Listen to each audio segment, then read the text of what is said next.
বিয়ের বাড়িতে দেখবেন মেয়েরা এমন সাজা সাজে, কোনটা কালো কোনটা ফর্সা ধরাই যায় না। তো একটা মেয়ে বিয়ের বাড়িতে সেই সেজে আসছে, একেবারে সেই লেভেলের মেকআপ। তো এক আন্টি, পাকিস্তানের কথা বলছে, মজার কথা জানার জন্য বলতেছি।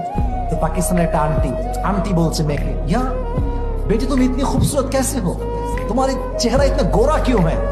বলছে মা তোমার চেহারা এত ফর্সা, কেমনে তুমি কি ক্রিম মাখো? মেয়েরা দেখবেন খুব চালাক, যতই ক্রিম মাখো কেউ বলতে চায় না। এত আস্তে ঠিক বলতো না তোরা? তো বলছে যে কেন এত ফর্সা কেন? মেয়েটা বলছে আন্টি জি ये कुछ भी नहीं है, सिर्फ 5 वक्त की नमाज है। আমি একটু 5 ওয়াক্ত নামাজ কালাম ঠিকঠাক পড়ি, তো তাই আমার চেহারা অনেক ফর্সা।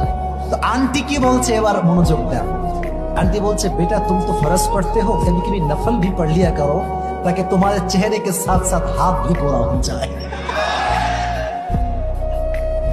বুঝলে বুঝবো না বুঝলে? বলছে আম্মা যেহেতু ফরজ নামাজ পড়ে চেহারা তো ফর্সা হয়েছে, তো মাঝে মাঝে নফলটাও পড়লো যেন চেহারার সঙ্গে সঙ্গে তোমার হাত পাও ফর্সা হয়ে যায়।